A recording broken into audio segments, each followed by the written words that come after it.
Selamat siang teman-teman semuanya. Bertemu kembali dalam Majma Abhidhamma Pitaka. Kita akan melanjutkan materi kemarin teman-teman. Kita kemarin telah belajar tentang eh, lokia apanawiti atau pikiran yang mencapai jana. Terus lanjut dari jana 1, 2, 3, 4, 5 itu bisa mencapai apa yang disebut abhinya. Nah, kemarin sudah ya teman-teman ya. Juga ini adalah slide terakhir di mana saya meminta teman-teman untuk melihat salah satu video channel gitu ya, YouTube channel, bagaimana dia mencoba menganalisis dan melogika gitu ya, bagaimana pikiran itu bisa menembus kekuatan yaitu yang dimensinya itu beda sama apa ya pikiran biasa seperti itu. Dan ternyata memang bisa dan kemarin telah kita pelajari bersama. Semoga ada yang sudah mencapai abinya gitu. Nah, teman-teman untuk hari ini, jadi Apanawiti itu kan terbagi menjadi dua, yaitu Lokia dan Lokutara. Lokia itu berarti pembahasannya bagaimana proses pikiran dari pencapaian jana ditambah abinya. Jadi sekali lagi, Lokia Apanawiti pembahasannya adalah bagaimana proses pikiran mencapai jana dan mencapai abinya. Lalu hari ini materinya Lokutara Apanawiti berarti yang dibahas apa? Bagaimana proses pikiran itu mencapai tingkat-tingkat kesucian. Prosesnya seperti apa, skema alur pikirannya itu seperti apa dari pikiran yang telah mencapai tingkat kesucian. Karena itu tentunya beda sama pikiran kamawiti, pikiran kita sehari-hari gitu ya. Kalau kita sehari-hari kan tahu, tempe, mie, ndok, mie ayam, mie goreng gitu kan. Nah, ini pikirannya sudah beda. Ini pikirannya adalah pikiran yang disebut dengan lokutara. Lokutara itu artinya apa? Nah, teman-teman ini juga sambil saya fotokan di buku, jadi juga teman-teman sambil mengikuti yang di buku gitu ya. Jadi Lokutara Cita atau Lokutara Apanawiti ini pembahasannya ada di halaman 389. Nah, di buku dijelaskan Lokutara Cita adalah kesadaran yang melekat kuat dalam objek nibbana sebagai objek tunggal. Bahasa kesehariannya Lokutara ini saya pecah gitu ya kan. Lokutara Apanawiti atau Lokutara Witi ini loka itu dunia, utara itu double T melampaui atau beyond gitu ya. Pokoknya wis melewati gitu, wis lulus, wis lolos gitu. Terus witi adalah proses berpikir. Jadi secara keseluruhan adalah kita akan pelajari bagaimana proses berpikir dari pikiran yang telah melampaui sifat-sifat keduniawian atau telah mencapai tingkat kesucian. Itu bahasa keseharian yang mudah dipahami oleh kita. Sekali lagi proses pikiran dari pikiran yang mencapai tingkat kesucian. Lalu di buku telah dituliskan, jadi bagaimana pencapaiannya? Pencapaiannya seperti pencapaian jana kemarin, teman-teman. Jadi pencapaian itu dibagi menjadi dua kategori, orang yang spiritualnya itu cerdas dan kurang cerdas gitu ya. Orang yang spiritualnya cerdas itu disebut sebagai tika pugala, yang kurang cerdas disebut sebagai manda pugala. Ini teman-teman tahu ya, bukan berarti lu manda pugala gitu, bukan. Ada orang yang eh, mungkin dia pinter secara eksak gitu ya, secara pengetahuan umum, tetapi mungkin secara spiritual malah bisa jadi manda pugala atau sebaliknya gitu. Nah, ini bagaimana pencapaiannya, proses berpikir dari orang yang mencapai tingkat kesucian, khususnya Sotapana dulu yang kita bahas, apabila orangnya manda pugala. Nah, teman-teman bisa lihat di buku ya telah dituliskan prosesnya sama seperti pencapaian jana. Dimulai dari BC, BP, MA. Nah, kalau sumber lain nanti menyebutkan MD, tidak apa-apa. Artinya mano juara awajana atau mano juara MD. Kalau MA mano juara awajana seperti itu. Di buku dituliskan sebagai MA. Nah, proses pikiran pada saat pencapaian tingkat kesucian seperti apa? Nah, teman-teman ingat-ingat ya. Bahwa pertama, prinsip pertama yang harus kita catat adalah semua prosesnya terjadi melalui pintu batin, bukan mata, bukan hidung, bukan pengecap gitu ya, bukan panca indera tetapi manodwara. Sehingga prosesnya itulah mengapa dimulai dari kesadaran bergetar, kesadaran yang istilahnya memutuskan ini objeknya ini apa, mau jana atau mau tingkat kesucian gitu ya. Terus masuk melalui pintu batin, manut dwara awal jana. Jadi BC, BP, dan MA ini mengindikasikan bahwa seluruh proses ini terjadi melalui pintu batin. Lalu langkah yang kedua apa? Mencapai konsentrasi dulu. Jadi itu kenapa kemarin itu kita belajarnya dari logia dulu, karena pencapaian jana, pencapaian konsentrasi gitu ya, itu menjadi dasar bagi pengembangan abinya maupun pengembangan tingkat-tingkat kesucian. Nah, pencapaian konsentrasi ini yang membedakan kalau Mandapugala, dia dibedakan menjadi 3 level. Parikama, Upacara, dan Anuloma. Nah, nanti di slide selanjutnya Tika Pugala, berarti parikamanya yang hilang. Langsung tingkat menengah, tingkat kuat, Upacara, Anuloma. Setelah konsentrasi kuat, apa yang terjadi pada pikiran, proses pikirannya seperti apa?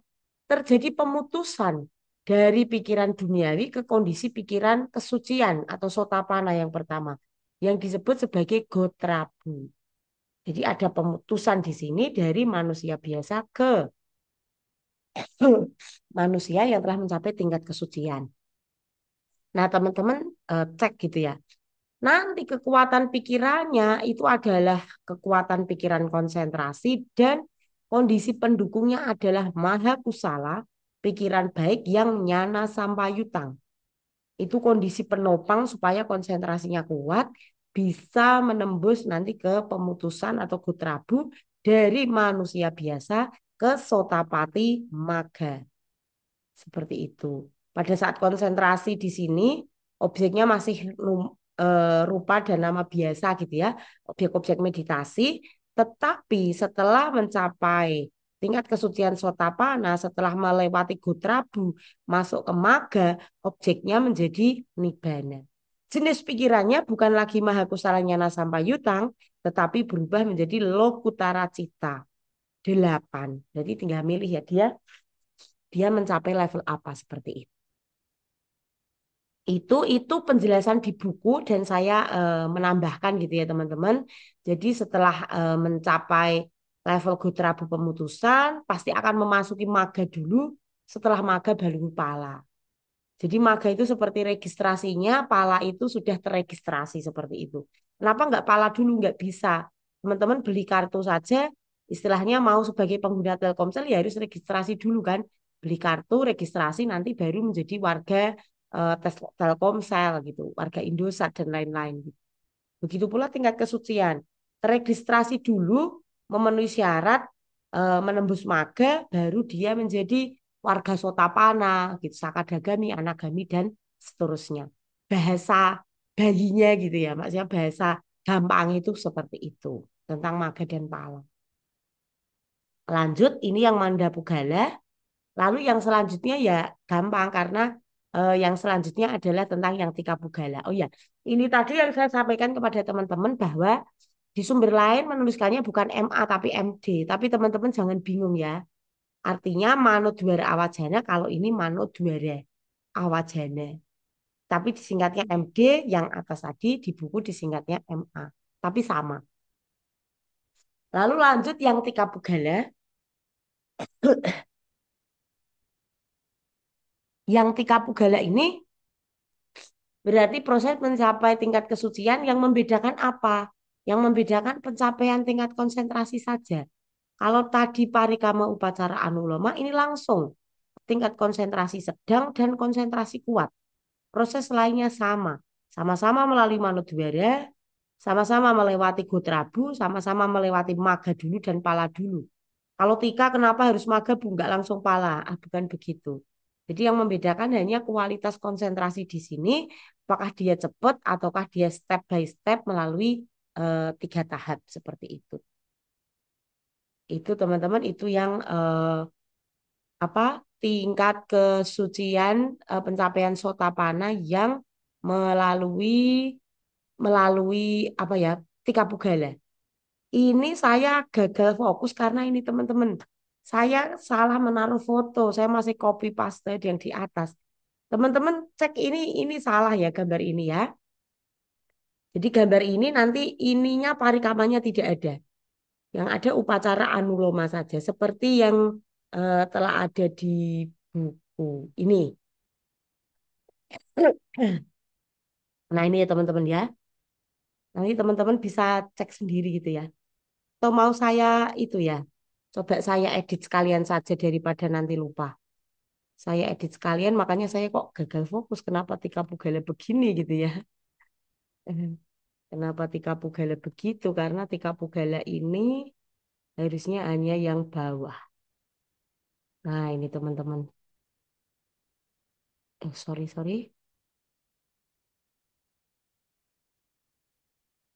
Yang Tika Pugala. Nah, nih baru bener saya gedein. Makanya saya kok ngeblank. Loh, ternyata kok gambar saya salah. Maaf, maaf. Saya besarkan lagi. Sudah benar sekarang gambarnya bahwa Tika Pugala itu prosesnya setelah BC, BP, dan MA, maka dia langsung ke upacara dan anuloma. Sudah benar sekarang. Dia teman-teman nanti kalau teman-teman lihat Google Slide-nya juga biar tidak salah kalau mau nyatet. Itu lalu seperti ini yang tadi muncul di tempat lain, sumber lain gitu ya, nyebutnya MD, teman-teman juga jangan bingung bahwa ini artinya sama dengan MA yaitu Manodwara Awajana. Lalu teman-teman ini yang perlu menjadi catatan tambahan, teman-teman ingat pada saat kita membahas Lokia Apanawiti, proses pikiran mencapai jana juga ada istilah Gotrabu. Seperti yang di bawah ini ya teman-teman ya. Nah, seperti yang di bawah ini. Jadi Gotrabunya apa? Setelah Gotrabu dia mencapai jana. Lalu di Lokutara Apanawiti juga ada Gotrabu. Setelah Gotrabu mencapai Maga dan Pala. Lalu apakah ada perbedaan Gotrabu, makna Gotrabu, arti Gotrabu pada Lokia Apanawiti dan Lokutara Apanawiti? Nah, ada perbedaannya. Perbedaan yang pertama, Gotrabu dari Lokia Apanawiti atau pencapaian jana artinya pemutusan dari pikiran biasa ke pikiran jana. Nah, itu perbedaan pertama. Perbedaan pertama yang di sini artinya berarti di sini Gotrabu pemutusan dari pikiran manusia biasa ke pikiran yang telah mencapai tingkat kesucian. Kalau ini pikiran biasa ke pikiran jana, yang atas pikiran biasa ke pikiran yang telah mencapai tingkat kesucian. Ya itu gampang Bu gitu. Oke. Perbedaan yang kedua, pemutusannya bersifat sementara kalau Gotrabu yang jana. Hari ini bisa jana, besok nggak bisa lagi.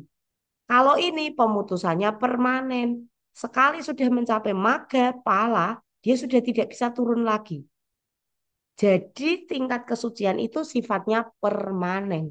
Kalau tingkat konsentrasi atau jana sifatnya tidak permanen. Itu perbedaan Gotrabu pada Lokia Apanawiti dan Lokutara Apanawiti. Gitu nanti teman-teman bisa cari dulu. Izin minum air putih teman-teman. Soalnya batuk terus. Mohon maaf. Nah, itu Gotrabu sudah ya, teman-teman tahu. Walaupun sama-sama Gotrabu, tapi ada sedikit perbedaan. Itu. Lalu selanjutnya, ini tadi ya, Gotrabu. Nah, ini saya mau mengenalkan pada teman-teman, menambahi apa yang dibahas di buku, yaitu apa yang disebut Gotrabu dan apa yang disebut sebagai Wodana. Gotrabu dalam konteks Lokia, Lokutara Apanawiti, dalam konteks pikiran orang-orang yang telah mencapai kesucian, berarti dia pemutusan pertama kali dari manusia biasa menuju kondisi pikiran Arya Pugala atau makhluk yang telah mencapai tingkat kesucian gitu ya, khususnya pada level Sotapana. Nanti dari tingkat Sotapana jika menuju tingkat kesucian di atasnya, Gotrabu ini istilahnya bukan Gotrabu lagi, tetapi diganti dengan Wodana. Seperti yang ada di buku. Itu yang dimaksud di buku dengan istilah Wodana. Seperti itu. Nah ini kan kalau di buku Manda Pugala, Tiga Pugala kan semuanya Gotrabu. Tetapi yang di buku nanti gitu ya, nanti ini dijelaskannya sebagai Wodana. Wodana artinya apa? Perubahan keadaan ke tingkat yang lebih atas, ke tingkat yang lebih putih gitu ya. purification, pemutihan gitu arti literalnya. Nanti saya sampaikan beberapa eh, review literatur gitu ya tentang arti wodana. Nah, berarti wodana terjadi pada tingkat apa? Tingkat Sotapanna ke Sakadagami, Sakadagami ke Anagami, atau Anagami ke tingkat Arahat. Pemutusan ini disebut sebagai wodana. Nah, ini kalau teman-teman mau cari istilah wodana muncul di apa saja gitu ya. Saya pun juga maksudnya nyari-nyari gitu ya, seneng sambil belajar juga gitu. Ternyata wodana artinya memang dia pemutihan ke tingkat yang lebih tinggi gitu. Momen tingkat lanjut dari Gotrabu seperti itu disebut wodana yang artinya cleansing, pembersihan, pemutihan gitu ya. Itu. Nah, di buku seperti ini. Dari Sakadagami sampai Arahat, prosesnya jika Mandapugala maka Parikama upacara Anuloma lalu Wodana. Ada yang menuliskannya VO, ada yang menuliskannya sebagai VOD gitu ya. Wodana Magapala. Yang Tikapugala juga sama, cuma perbedaannya di sini tidak ada Parikama. Sama persis, cuma di sini kalau Sotapana Gotrabu, kalau Sakadagami ke atas disebut Wodana. Itu penjelasan di buku. Seperti itu, teman-teman. Semoga paham ya. Paham gampang, Ibu. Dengarin nih gampang ini hari ini gitu ya. Lalu saya itu kadang sok batin gitu ya, juga batin diri saya gitu ya. Saya kan ngajar Abhidhamma juga sudah lama gitu ya, sudah hampir 10 tahun. Tapi kok ya saya tidak segera mencapai tingkat sotapanna gitu ya. Padahal sudah tahu bagaimana kebaikan-kebaikannya, bagaimana manfaatnya gitu ya. Dan ini semoga menjadi inspirasi bagi kita semua gitu ya. Ini saya carikan gitu ya. Sebenarnya ada nggak sih gitu ya dampaknya gitu, eh, outcome-nya gitu kan. Kalau output kan hasil. Berarti kalau penelitian ya laporan penelitian itu output. Dampak dari laporan penelitian itu mampu mengubah gaya pikir, eh, persepsi masyarakat enggak itu kan outcome dampaknya. Nah, sebenarnya pencapaian tingkat kesucian ini punya dampak nggak sih kok orang ada semangat mencapai tingkat kesucian gitu ya. Nah, ternyata ya memang sebetulnya ini sangat berdampak baik secara individu maupun nanti secara relasi sosial. Dan walaupun kita belum mencapainya, tapi mari kita tanamkan gitu ya teman-teman dalam diri kita. Nanti teman-teman saat PPL KKN, saat bekerja dimanapun berada, ketemu orang-orang ya, kalau bisa kita bangun circle yang baik gitu ya. Circle Buddhis gitu ya. Jadi nyambut gawe itu juga diimbangi dengan ya pokoknya nuansanya itu biar nuansa dhamma gitu loh hidupnya itu. Ya, golek sandang pangan iya, beli mobil iya, tapi kan ya kalau bisa tetap ada aspirasi dhamma yang tetap dipelihara gitu. Nah, ini dampak kesucian terhadap kualitas individu itu apa? Sebetulnya individu nanti bisa lebih tenang, lebih bijaksana, moralitasnya itu lebih murni dan itu ada sumber-sumbernya gitu ya. Dan teman-teman nanti sumbernya bagus-bagus kok. Ini kalau teman-teman mau ceramah gitu ya, Sabah samyojanang pahinang. Melepaskan semua ikatan gitu. Samyuta nikaya 2276 gitu kan buat status pun juga bagus gitu ya. Lalu mencapai kebijaksanaan, nanti mencapai level yang disebut yatha buddha nyana dasana. Dasana itu melihat, nyana itu pengetahuan kebijaksanaan, kebijaksanaan yang mampu melihat dengan yata buta. Yata buta itu sebagaimana apa adanya. Bahasa Inggrisnya itu as they are atau as it is gitu ya. Sebagaimana apa adanya. Misalnya cup saya gitu ya. Ya seperti cup gitu. Ada tulisannya apa gitu. Kok enggak muncul ya. Nah ya bisa melihat seperti apa adanya gitu. Ada tulisannya, enggak ditambah-tambahi. Bukan coffee break tapi hanya coffee tulisannya. Nah misalnya begitu. Nah itu mampu melihat dengan apa adanya teman-teman. Nah, lalu untuk level selanjutnya yaitu bisa mencapai level yang disebut sebagai orang yang punya sila parisudi, kesucian sila yang baik. Bayangkan kalau punya suami atau istri seorang sotapana gitu ya. Moralitasnya itu alami. Mereka itu tidak neko-neko bukan karena kita ada di dekat mereka gitu. Mereka tidak selingkuh bukan karena kita selalu mengawasi mereka gitu ya. Pasang CCTV dimanapun di sisi rumah kita dan dia pergi kemanapun selalu kita kasih alat GPS di tangannya gitu bukan. Tapi moralitas itu menjadi alami. Dia tidak selingkuh itu ya memang moralitas dia itu begitu. Dia nggak mau selingkuh gitu. Itu kerennya kalau orang sudah mencapai level sila parisudi hasil dari pencapaian tingkat kesucian. Bahkan di Majjhima Nikaya dikatakan bahwa tidak mampu berbuat jahat walau dalam kesendirian. Nemu uang walaupun tidak ada yang tahu tuh dia nggak mau ngambil, tetap dia taruh di sana di security post gitu ya. Untuk Pak tolong diumumkan ada uang jatuh, padahal uangnya segepok 10 juta gitu. Bayangkan kalau kita di toilet nggak ada siapa-siapa, nggak ada orang, ada uang tertinggal 10 juta. Ya, kita masih mikir-mikir gitu ya. Tapi tak kembalikan Bu, takutnya uang basangan gitu ya. Tak bawa pulang nanti aku mati gitu. Itu cerita mistis Jawa kan seperti itu. Ada uang basangan katanya. Oke, itu ya. Jadi secara individu juga ada dampaknya. Dan ya aspirasi ini kita pelihara lah. Walaupun kita belum mencapai tidak apa-apa, tapi kita pelihara. Lalu secara sosial lah ini menarik. Tentu secara relasi sosial kalau banyak orang-orang yang mencapai tingkat kesucian, maka relasinya itu, relasi sosial itu akan penuh cinta kasih. Tidak ada ego, tidak ada konflik sosial. Orang-orangnya mampu menjadi teladan moral spiritual gitu ya. Dan mampu menumbuhkan harmoni sosial. Itu ya, ya keren gitu ya. Dan itu di anggota Ranikaya disebutkan dengan lenyapnya kebencian dan iri hati, seseorang dengan pikiran suci secara spontan menebarkan kedamaian gitu ya. Terus tidak ego karena pandangan ini aku, ini milikku sudah lenyap. Yang itu merupakan akar dari konflik di masyarakat. Biasanya seperti itu. Nah, terus di Itiwutaka disebutkan, Itiwutaka bagian dari apa? Kudakan Nikaya, betul. Padahal boh ya teman-teman kayaknya tidak jawab ini. Nah, disebutkan bahwa Arya Pugala itu menjadi inspirasi hidup bagi banyak orang. Mereka adalah pelita dunia, teladan bagi yang lain, dan menuntun ke arah kedamaian. Wah, bahasa Itiwutaka itu puitis seperti itu. Nah, ada nggak sih umat awam gitu ya, zaman Sang Buddha yang kita contohkan zaman sekarang, yuk kita nggak berani klaim ya, Bapak ini telah mencapai gitu, Ibu ini telah mencapai lah, kita nggak punya sertifikatnya gitu.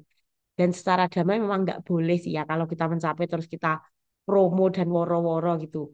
I am Sotapana gitu. Saya buka kursus meditasi per paket 5 juta, 10 juta lah itu malahan nanti ini perlu dipertanyakan ini orangnya gitu. Nah, ini teman-teman ini biar menjadi aspirasi tambahan buat kita semua, termasuk saya juga gitu ya, bahwa banyak umat awam di zaman Sang Buddha yang mencapai tingkat kesucian. Contohnya adalah Anatta Pindika, nama lainnya adalah Sudatta.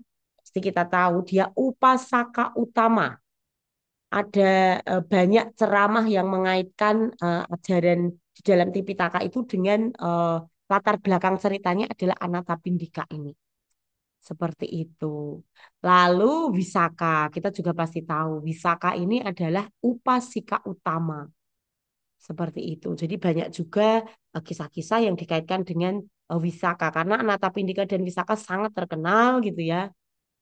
Kayaknya ini jadi nama wihara di Sumowono di Anatapindika. Kalau teman-teman punya ponakan nanti bisa dikasih nama Anatapindika. Nah, terus selanjutnya Hataka Alawaka ini mencapai tingkat kesuciannya adalah anagami. Keren loh, ada yang sampai tingkat anagami. Lalu Uga juga mencapai tingkat kesucian anagami. Terus Jiwaka mencapai tingkat kesuciannya Sotapana. Lalu sebenarnya bukan hanya 8 ya, ada beberapa yang lain teman-teman. Nah, saya mau teman-teman lihat di sini. Bukan hanya laki-laki, tapi perempuan. Laki-laki dan perempuan gitu ya. Jadi eh, pencapaian tingkat kesucian ini bebas gender gitu ya. Maksudnya bebas jenis kelamin, tidak lagi terbelenggu oleh konsep-konsep gender gitu ya. Jadi semuanya bisa mencapai tingkat kesucian, termasuk arahat bisa dicapai oleh laki-laki dan perempuan juga. Memang konsep yang dalam tanda kutip gitu agak menggelitik itu adalah konsep sama sambuda di mana untuk menjadi sama sambuda semuanya harus laki-laki. Tetapi untuk mencapai tingkat kesucian sotapana, sakadagami, anagami dan arahat tidak ada kaitannya dengan jenis kelamin. Tidak ada bias gender. Semua jenis kelamin itu bisa mencapai tingkat kesucian dari yang terendah sotapana sampai dengan yang tertinggi adalah arahat. Seperti itu. Makanya lo cerita arahatnya di mana Bu? Cerita arahat teman-teman bisa dapati di eh, cerita pencapaian kesucian oleh para bikuni maupun para biku. Seperti itu. Itu nanti akan ketemu ya. Bagaimana bikuni para perempuan juga bisa mencapai tingkat kesucian tertinggi yaitu arahat. Bu, kalau sama Sang Buddha gimana gitu ya. Nah, sama Sang Buddha itu adalah arahat yang spesial gitu ya. Memang dia di buku kan legitimasinya pembenarannya seperti itu. Dia itu bukan hanya sekedar mencapai tingkat kesucian, tetapi dia menyempurnakan parami yang jumlahnya ada 10 paramita itu sudah komplit semuanya. Walaupun dalam menyempurnakan paramitanya, dia juga tidak sendiri seperti cerita atau lagu ya saudara yang sempat kami buat gitu ya para emak ini bahwa memang dalam menyempurnakan paramita Pangeran Siddhartha dalam kehidupannya yang berkali-kali berbeda-beda karakter nama itu juga selalu didukung oleh perempuan yang selalu setia menemaninya yaitu Yasodhara yang sudah berjanji akan menemani Pangeran Siddhartha sejak zaman itu Buddha di Pangkara. Pada saat Pangeran Siddhartha menjadi Sumedha dan Yasodhara menjadi Sumita. Seperti itu. Jadi sebenarnya juga tidak lepas banget laki-laki itu tidak ada dukungan perempuan juga tidak. Tapi memang konsep sama Buddha seperti itu. Begitu pula konsep dalam agama lain. Dalam konteks nabi, semua nabi juga laki-laki. Jadi demikianlah memang dalam konsep-konsep teologis keagamaan gitu ya. Dalam tanda kutip teologinya, termasuk teologi Buddha ini juga rasa-rasa maskulin, rasa-rasa patriarki juga masih ada seperti itu. Begitu pula di agama lain.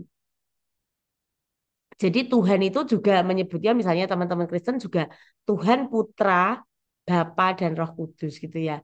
Eh, bukan putri tetapi putra disebutnya seperti itu. Nabi-nabi dalam Kristen kan juga bersinggungan mirip-mirip ya, dengan nabi Islam gitu. Semua nabinya juga laki-laki. Kecuali ada cerita spesial di teman-teman Katolik khususnya yaitu Bunda Maria ya, figur seorang perempuan yang sangat mereka kagumi seperti itu. Itu ini contoh tabelnya dan pekerjaannya. Ini juga ya teman-teman eh, teman-teman memang kuliah mau menjadi guru agama gitu ya. Tapi di luar jadi guru agama teman-teman juga bisa bangun skill yang lain. Nanti bukan hanya jadi guru, teman-teman bisa juga buka usaha sampingan yang lain, misalnya buka minimarket, buka warung makan dan lain-lain supaya apa? Supaya teman-teman bisa menjadi eh, ini seperti para upasaka-upasika utama. Mereka mencapai tingkat kesucian dan mereka itu keren. Mereka saudagar, mereka dermawan gitu kan. Seperti Wisaka kan juga keren. Dia saja punya peternakan yang banyak sekali. Diceritakan sapinya banyak. Sekali diperah itu bisa untuk memberi makan kepada para biku dan fakir miskin setiap harinya. Selain yang dijual. Maka luar biasa. Lainnya juga saudagar, bangsawan, tokoh masyarakat dan umat terkemuka seperti itu. Umat awam ada yang tabib kerajaan gitu ya. Tapi ada yang keren juga.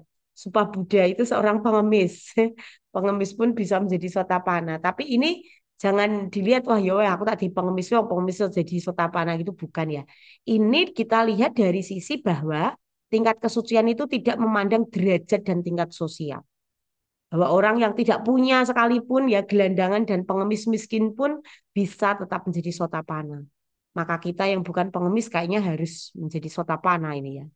Gitu. Teman-teman kalau ada waktu channel YouTube itu dipelajari cari channel-channel yang berkualitas, yang membangun spiritualitas seperti itu. Nah, saya mau menyampaikan ini teman-teman kan ya keresahan saya juga gitu ya. Kadang saya itu resahnya begini, kenapa agama Buddha itu kadang orang-orangnya, generasi mudanya mudah sekali berpindah. Mungkin karena mereka tidak paham cita-cita dan aspirasi tertinggi mereka sebagai manusia itu apa, sehingga menganggap semua ajaran sama. Kita sudah mendapatkan ajaran Buddha Dhamma ini tuh kayak ya nggak penting gitu loh, masih penting target-target duniawi gitu. Kadang pindah pun juga is okay gitu, lock out pun dilakoni gitu.